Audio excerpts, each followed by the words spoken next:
श्री गणेशाय नमः। वेद पुरुषाय नमः।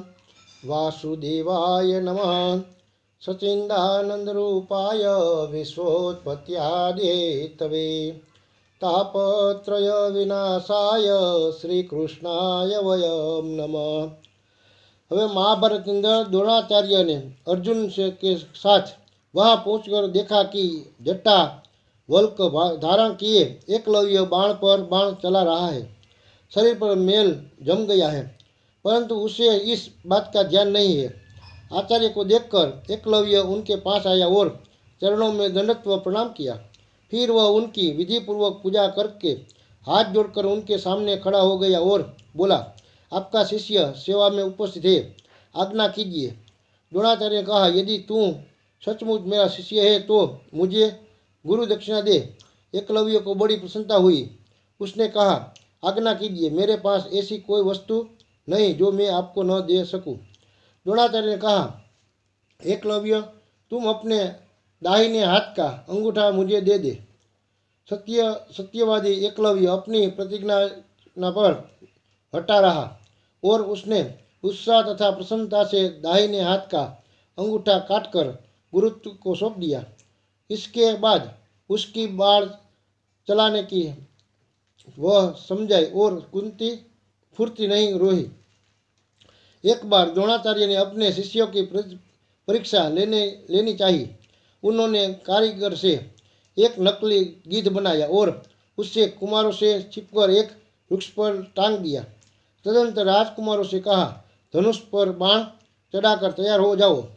तुम्हें निशाना लगाकर उस गिद्ध का सिर उड़ाना होगा। उन्होंने पहले युधिष्ठिर को आज्ञा दी। पूछा कि युधिष्ठिर, क्या तुम इस वृक्ष पर बैठे गिद्ध को देख रहे हो? युधिष्ठिर ने कहा, जी मैं देख रहा हूँ। द्रोण ने पूछा, क्या तुम इस वृक्ष को? अर्जुन के मन में एक इस विषय की ओर बड़ी रुचि और लगन थी। वे द्रोणाचार्य की सेवा भी बहुत करते, इसलिए शिक्षा, बाहुबल और उद्योग की दृष्टि से समस्त शस्त्रों के प्रयोग, फुर्ती और सफाई में अर्जुन ही सबसे बड़ा चढ़कर निकले। द्रोणाचार्य अपने पुत्र अश्वस्थामा पर विशेष अनुराग रखते थे। उन्होंने शिष्य को पानी लाने के लिए जो बर्तन दिए थे उनमें औरों को तो देर से भरते, लेकिन अश्वस्थामा सबसे पहले ही भर जाता। अश्वस्थामा सबसे पहले अपने पिता के पास पहुंचकर गुप्त रहस्य सीख लेता। अर्जुन ने वह बात टाल ली। अब वे वाराणसी से अपना बर्तन झटपट आचार्य के पास आ पहुँचते। इससे उनकी शिक्षा दीक्षा गुरुपुत्र अश्वस्थामा से किसी भी अंश में कम नहीं हुई। एक दिन भोजन कर के समय तेज हवा के कारण दीपक बुझ गया।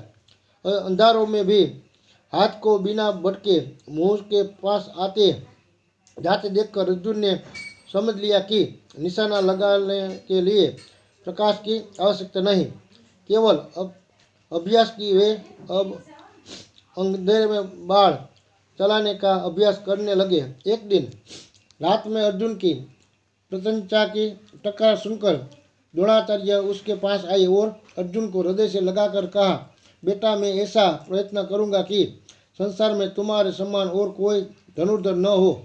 यह बात मैं तुमसे सत्य सत्य कहता हूँ। आचार्य ने सब राजकुमारों को हाथी, घोड़ों, रथ और पृथ्वी पर का युद्ध, गदा युद्ध, तलवार चलाना, तोमर, पास, शक्ति आदि के प्रयोग एवं सकीर्तन युद्ध की शिक्षा दी। यह सब सिखाने में अर्जुन की ओर उनका विशेष ध्यान रहता था। द्रोणाचार्य